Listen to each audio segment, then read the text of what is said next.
warahmatullahi wabarakatuh. Saya Ahmad Abdul Ghafur. Di sini saya akan menerangkan tentang pendahuluan. Teori packing order dalam analisis struktur modal dikembangkan oleh Myers dan Markov. Berdasarkan teori ini, sumber utama modal perusahaan yang pertama kali harus berasal dari hasil usaha perusahaan yang berupa keuntungan bersih setelah pajak yang tidak dibagikan kepada para pemilik perusahaan atau pemegang saham. Laba ditahan ini akan diinvestasikan kembali dalam usaha atau proyek perusahaan yang menguntungkan. Jika laba ditahan tidak cukup untuk membiayai proyek investasi yang menguntungkan tersebut, maka perusahaan dapat meningkatkan modalnya dengan mencari dana dari hutang dan kemudian dari modal sendiri atau ekuitas. Urutan struktur modal ini menjelaskan mengapa teori packing order muncul sebagai salah satu teori struktur modal yang menjelaskan bagaimana perusahaan membiayai kegiatannya. Teori struktur modal menjelaskan perimbangan antara hutang jangka panjang dan modal sendiri. Teori struktur modal tidak relevan dalam kaitannya dengan nilai perusahaan telah diusulkan oleh Modigliani dan Miller. Jika hutang dapat meningkatkan nilai perusahaan karena adanya penghematan dalam modal pajak, maka perusahaan harus mempertimbangkan trade-off antara biaya yang ditimbulkan karena kesulitan keuangan, biaya agensi, dan manfaat pajak, sehingga tercapai rasio hutang yang optimal. Namun, teori packing order menyatakan bahwa adanya target rasio hutang yang diinginkan perusahaan untuk mencapai nilai perusahaan tertentu. Dalam analisis struktur kepemilikan hutang, secara teori banyak model yang digunakan untuk membuat ramalan atas pemilihan sumber hutang di dalam suatu struktur modal perusahaan. Model pemilihan sumber hutang dengan asumsi bahwa hutang bank dan hutang bukan bank adalah sama. Namun demikian, terdapat hasil empirikal yang memisahkan hutang bank dan mengkombinasikannya dengan hutang bukan bank. Johnson menemukan bukti bahwa adanya perbedaan antara hutang bank dan hutang swasta bukan bank. Dengan demikian, ia membedakan antara hutang bank, hutang publik, dan hutang bukan bank. Yang menjadi masalah selanjutnya adalah faktor-faktor apakah yang menentukan pemilihan sumber penggunaan hutang atau struktur kepemilikan hutang. Melanjutkan pendahuluan dari Ahmad Abdul Ghafur, struktur modal adalah perbandingan atau imbangan pendanaan jangka panjang perusahaan yang ditunjukkan oleh perbandingan hutang jangka panjang terhadap modal sendiri. Pemenuhan kebutuhan dana perusahaan dari sumber modal sendiri berasal dari modal saham, laba ditahan, dan cadangan. Jika dalam pendanaan perusahaan yang berasal dari modal sendiri masih mengalami kekurangan, maka perlu dipertimbangkan pendanaan perusahaan yang berasal dari luar, yaitu dari hutang. Bentuk dari teori struktur modal seperti dikemukakan oleh Modigliani dan Miller mulai menjadi dasar pemikiran modern pada struktur modal. Karena faktor-faktor penting yang dapat menentukan keputusan struktur modal umumnya dipandang sebagai hasil murni teoritis. Mereka mencetuskan bahwa struktur modal tidak relevan kecuali dalam sebuah pasar sempurna. Maka ketidaksempurnaan yang ada di dunia nyata harus menjadi penyebab relevansinya. Teori struktur modal seperti teori packing order dan teori trade-off mencoba untuk menunjukkan beberapa ketidaksempurnaan ini dengan asumsi yang dibuat dalam model Modigliani dan Miller. Menurut teori yang ada, struktur modal secara signifikan mempengaruhi nilai perusahaan. Misalnya, teori trade-off tujuannya adalah untuk menjelaskan fakta bahwa perusahaan biasanya dibiayai sebagian dengan hutang dan sebagian dengan ekuitas. Hal ini menyatakan bahwa ada keuntungan untuk membiayai dengan hutang, yaitu adanya penghematan pajak yang harus dibandingkan dengan biaya kemungkinan kesulitan keuangan, termasuk biaya kepalitan hutang. Argumen ini sesuai dengan pendapat Hovakimian et al. Selanjutnya ada kajian pustaka. Penelitian mengenai struktur modal perusahaan cukup banyak didiskusikan oleh para akademisi setelah Miller dan Modigliani yang mengemukakan tentang teori relevansi dalam struktur modal perusahaan. Perkembangan teori keuangan mengenai struktur modal terutama berkaitan dengan teori irrelevan Miller dan Modigliani mendapat tanggapan beragam sehingga melahirkan teori baru yang dikenal dengan teori trade-off tadi, teori pecking order dan teori agensi. Teori trade-off menyatakan bahwa hubungan antara struktur modal dengan nilai perusahaan terdapat suatu tingkatan leverage yang optimal. Menurut teori ini, agar tercapai struktur modal yang optimal, perusahaan perlu menyeimbangkan agency cost of financial distress dan the tax advantage of debt financing. Menurut teori ini, struktur modal yang optimal dicapai apabila nilai sekarang dari tax shield hutang adalah sama dengan nilai sekarang dari biaya kesulitan keuangan hutang. Sebaliknya, apabila perusahaan mengalami kegagalan dalam mengelola investasi yang berakibat pada ketidakmampuan membayar bunga dan pokok pinjaman, maka posisi perusahaan berada di ambang kebangkrutan. Urutan pendanaan mulai dari dana yang bersumber dari laba ditahan, kemudian hutang dan akhirnya sampai pada penerbitan ekuitas baru. Artinya dimulai dari sumber dana dengan biaya termurah. Di samping itu, perusahaan menerapkan kebijakan dividen yang kaku, fluktuasi profitabilitas dan kesempatan berinvestasi yang unpredictable. Wabarakatuh. Nama saya Indra Bagustianto. Di sini saya melanjutkan kajian pustaka dari Dimas Wildan Badruzzaman. Keadaan ini menyebabkan dana yang dihasilkan dari kegiatan internal sering tidak digunakan sesuai dengan kebijakan pengeluaran modal. Teori agensi merupakan teori yang berhubungan dengan masalah agensi. Menurut teori ini, potensi konflik antara agen-agen yang terlibat dalam perusahaan baik itu manajer, bondholder maupun shareholder menentukan struktur modal optimal yang akan meminimalkan biaya agensi. Menurut Mesh dan Maljlouf,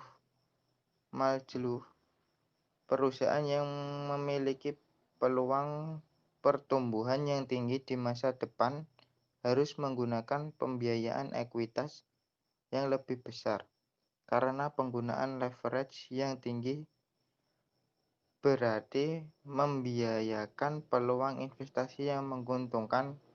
Penjelasan di atas menunjukkan bahwa teori trade-off dan teori pecking order menyatakan adanya tingkat hutang yang optimal, yang menyamakan biaya marginal atas hutang terdapat manfaat marginal dari hutang tersebut.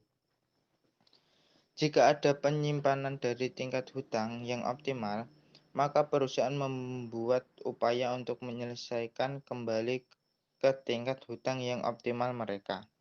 Sementara dalam teori ini, seperti teori keagenan, menyatakan bahwa proporsi peningkatan hutang di satu sisi dalam peningkatan proporsi ekuitas, di sisi lain dapat mencapai struktur modal yang optimal, sehingga akan meminimalkan total biaya agensi. Oleh karena itu, teori trade-off dan teori pecking order menekankan manfaat dari biaya hutang, sedangkan teori keagenan menekankan biaya keagenan ekuitas dan hutang dari suatu struktur modal yang bersangkutan. Teori trade-off dan teori keagenan menyatakan bahwa terdapat rasio hutang yang optimal atau struktur modal yang optimal di dalam keuangan perusahaan, namun sebaiknya perusahaan membuat keputusan struktur modal yang berdasarkan sumber modal yang paling mahal biaya modalnya. Selanjutnya, teori pecking order juga menunjukkan bahwa struktur modal perusahaan yang diamati memiliki hubungan yang positif dengan ukuran pertumbuhan dan kekayaan atas aset perusahaan. Bagi perusahaan yang menguntungkan dengan prospek pertumbuhan yang lambat akan memiliki rasio hutang yang relatif rendah terhadap rata-rata industri di mana perusahaan tersebut beroperasi. Di sisi lain, perusahaan yang tidak menguntungkan dalam industri yang sama akan memiliki rasio hutang yang relatif tinggi dibandingkan dengan rata-rata industri mereka. Oleh karena itu, perusahaan akan mempunyai pilihan untuk membayar hutang yang akan menyebabkan penurunan rasio hutang dengan meningkatkan keuntungan.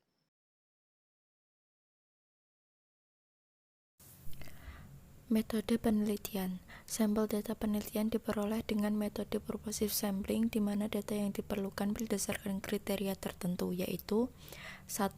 Perusahaan-perusahaan yang terdaftar dalam Bursa Efek Indonesia sejak tahun 2000 sampai 2010. 2. Perusahaan-perusahaan yang memiliki sumber pendanaan dari ekuitas, hutang, dan juga memperoleh laba bersih selama periode penelitian. Variabel penelitian. A. Rasio hutang atau debt ratio. Ukuran ini menunjukkan tingkat solvabilitas perusahaan dan risiko potensial yang dihadapi perusahaan atas beban hutangnya. Hal ini akan memberitahukan kepada kita berapa besar jumlah hutang yang digunakan untuk membiayai aktiva. Rasio total hutang terhadap total aktiva diformulasikan sebagai berikut, yaitu rasio total hutang atau debt sama dengan total hutang dibagi total aktiva. Variabel penelitian B. Pertumbuhan perusahaan atau growth. Perusahaan-perusahaan dengan peluang tumbuh yang lebih tinggi akan menghadapi masalah dalam investasi yang lebih berat. Agar dapat mengatasi masalah tersebut, perusahaan-perusahaan berupaya untuk menggunakan hutang jangka pendek. Dengan rumus, peluang pertumbuhan sama dengan perubahan aktiva tangible dibagi perubahan aktiva total. Variabel penelitian C. Struktur aktiva, aset struktur. Teori trade-off mengemukakan bahwa perusahaan besar pada umumnya mempunyai kemungkinan bangkrut yang relatif kecil dibandingkan perusahaan kecil, sehingga lebih mudah untuk melakukan pinjaman ke bank. Biasanya, karena adanya biaya hutang, kreditur cenderung memerlukan jaminan untuk meminjamkan uang mereka. Dapat diwujudkan dalam aktiva jaminan. Aktiva jaminan tersebut nilainya diterapkan sebagai nilai jika terjadi kasus likuidasi perusahaan tersebut. Formula struktur aktiva tersebut adalah struktur aktiva atau aset struktur sama dengan aktiva tangible dibagi aktiva total. Saya akan melanjutkan metode penelitian yang sebelumnya telah dijelaskan oleh Ayu Octavia. Ukuran perusahaan. Ukuran perusahaan berpengaruh negatif terhadap rasio leverage.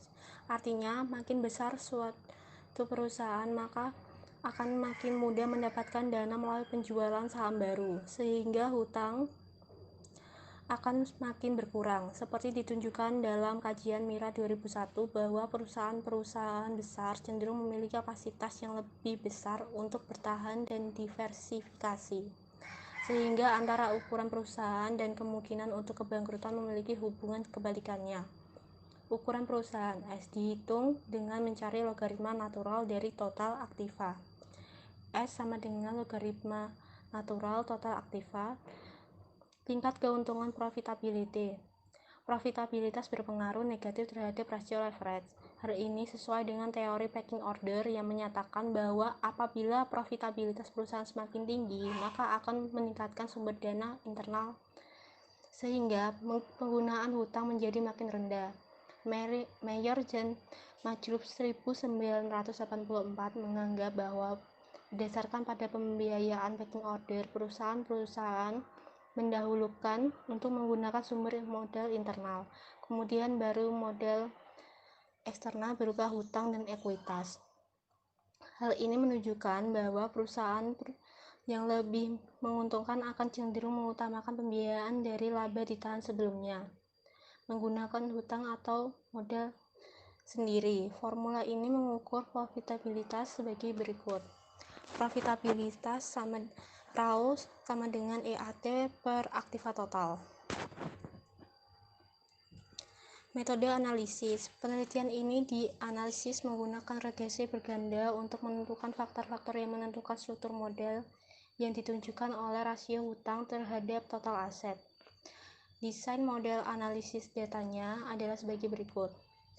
Debt sama dengan B0 plus B1 growth plus B1 aset plus B1 size plus B1 profit plus E, di mana debt sama dengan debt ratio, growth sama dengan growth opportunities, aset sama dengan aset struktur, size sama dengan prime size, profit sama dengan profitability, B1 sampai 4, regression coefficient, B0 sama dengan konstanta, E sama dengan random error. Oke, terima kasih. Selanjutnya yaitu hasil penelitian. Bagian ini mendiskusikan hasil analisis data yang digunakan. Analisis digunakan bantuan program EViews versi 5 untuk melihat adanya common effect dan fixed effect dari data panel yang ada.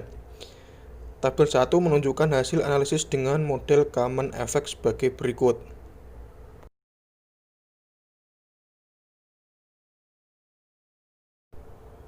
Selanjutnya, peneliti memilih model fixed effect untuk memperkuat hasil analisis menggunakan common effect yang dilakukan sebelumnya. Hal ini karena datanya adalah data panel, yaitu kombinasi antara time series dan cross section, sehingga model fixed effect lebih sesuai. Di samping itu, hasil yang diperoleh jauh lebih baik daripada menggunakan model regresi biasa atau sederhana atau berganda. Untuk model random effect, model ini tidak dapat digunakan karena jumlah variabelnya harus lebih besar dari seri data yang ada, yaitu dari tahun 2000 sampai 2010. Menurut Gujarati tahun 2003, random effect diasumsikan dapat menghasilkan estimator yang tidak efisien ketika distribusi datanya diprediksi tidak sesuai. Gujarati tahun 2003 juga menyarankan bahwa random effect diasumsikan akan lebih baik ketika jumlah dari N atau jumlah data cross section yang kecil. Alasan lain dibalik pilihan model fixed effect adalah dari asumsi peneliti bahwa kondisi perusahaan tidak sama menurut Widarjono tahun 2007. Hasil model regresi panel dengan fixed effect ditujukan dalam tabel 2. Penggunaan model fixed effect sebagai model dalam analisis statistik ini memperkuat keputusan di atas.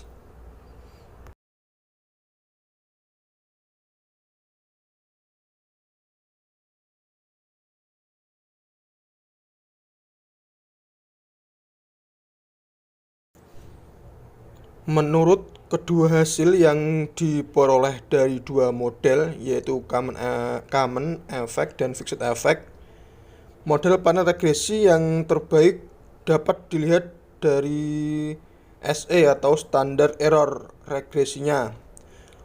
Model yang memiliki kesalahan regresi terkecil merupakan model yang terbaik dan akurat. Kesalahan regresi dari model fixed effect yaitu 0,114678, sementara model common effect adalah 0,171542. Dengan demikian kita simpulkan bahwa model yang lebih baik adalah model fixed effect yang ditunjukkan pada tabel 2. Untuk menafsirkan hasil analisis yang ditampilkan pada tabel 2, maka formulasi dengan model fixed effect dapat ditulis sebagai berikut. Pengujian hipotesis hubungan pertumbuhan growth dengan rasio hutang debt. Berdasarkan hasil analisis yang terlihat pada tabel 2 di atas, menunjukkan bahwa hasil uji T untuk variabel pertumbuhan perusahaan memiliki probabilitas 0,2175 yang berarti di atas nilai alfa 0,05. Hasil penelitian ini bertentangan dengan teori trade-off yang menyatakan sebuah perusahaan dengan pertumbuhan yang cepat akan tergantung pada dana eksternal. Dalam hal ini, dana dari hutang sebagai akibatnya, perusahaan dengan pertumbuhan yang cepat akan memiliki hutang lebih tinggi daripada perusahaan yang pertumbuhannya lambat. Hubungan struktur aset dengan rasio hutang. Hasil uji T-test pada variabel struktur aset yang ditampilkan pada tabel 2 menunjukkan hasil probabilitas sebesar 0,0076 yang berarti di bawah nilai alfa 0,05. Hal ini menunjukkan bahwa koefisien regresi positif sebesar 0,0126 atas variabel aset memiliki dampak positif yang signifikan pada rasio leverage. Perusahaan akan memiliki kecenderungan untuk meminjam lebih banyak jika aset perusahaan meningkat. Dengan demikian, sebuah perusahaan yang memiliki aset yang besar sebagai jaminan hutang cenderung menggunakan hutang yang lebih besar pula. Harris dan Reviv mengasumsikan bahwa sebuah perusahaan dengan tingkat aktiva tetap yang rendah akan mendapatkan masalah lebih serius tentang informasi asimetris dibandingkan dengan perusahaan yang memiliki tingkat aktiva tetap lebih tinggi. Hubungan ukuran dengan rasio hutang.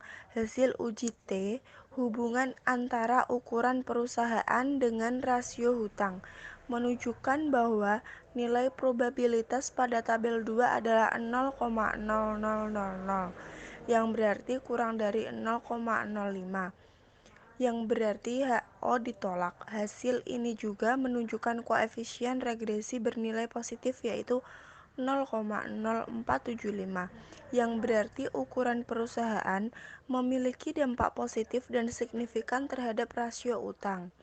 Oleh karena itu, hipotesis ketiga diterima, yang berarti bahwa ada korelasi atau hubungan positif antara ukuran perusahaan dan rasio utang dapat dibuktikan. Hubungan profitabilitas dengan rasio hutang. Hasil uji T pada variabel profitabilitas yang terlihat pada tabel 2 menunjukkan nilai probabilitas sebesar 0,000 yang kurang dari nilai alfa sebesar 0,5 dengan koefisien regresi negatif yaitu sebesar minus 0,3673, menunjukkan bahwa profitabilitas perusahaan akan mempengaruhi rasio hutang secara negatif dan signifikan. Hal ini berarti bahwa hubungan negatif antara profitabilitas dan rasio hutang terbukti ada. Dengan demikian, hipotesis 0 ditolak atau hipotesis keempat diterima. Keadaan ini konsisten dengan hasil kajian Mira yang meneliti mengenai penggunaan hutang pada perusahaan kecil. Beliau menemukan bahwa industri kecil cenderung menggunakan hutang yang lebih rendah ketika membiayai kegiatan bisnis mereka. Hal ini disebabkan oleh profitabilitas mereka yang lebih besar dari perusahaan. Semakin besar pula likuiditas perusahaan. Penutup. Berdasarkan hasil pengujian hipotesis diperoleh kesimpulan bahwa pertumbuhan perusahaan memiliki hubungan positif tetapi tidak signifikan dengan struktur modal atau rasio hutang sehingga hipotesis pertama tidak terbukti. Namun struktur aset memiliki hubungan positif dan signifikan dengan struktur modal atau rasio hutang, sehingga potensi kedua terbukti. Hipotesis ketiga juga menunjukkan bahwa ukuran perusahaan memiliki hubungan positif dan signifikan dengan rasio hutang, sehingga hipotesis ketiga terbukti, dan profitabilitas juga terbukti memiliki hubungan negatif dan signifikan dengan struktur modal atau rasio hutang, sehingga hipotesis keempat terbukti. Jika dalam penelitian ini komposisi rasio hutang adalah rasio antara hutang dengan perubahan dalam total aset, akan lebih baik jika hal ini diubah menjadi variabel lain seperti penjualan sehingga kita dapat menemukan hasil yang lebih baik dalam menganalisis hubungan peluang pertumbuhan dengan hutang.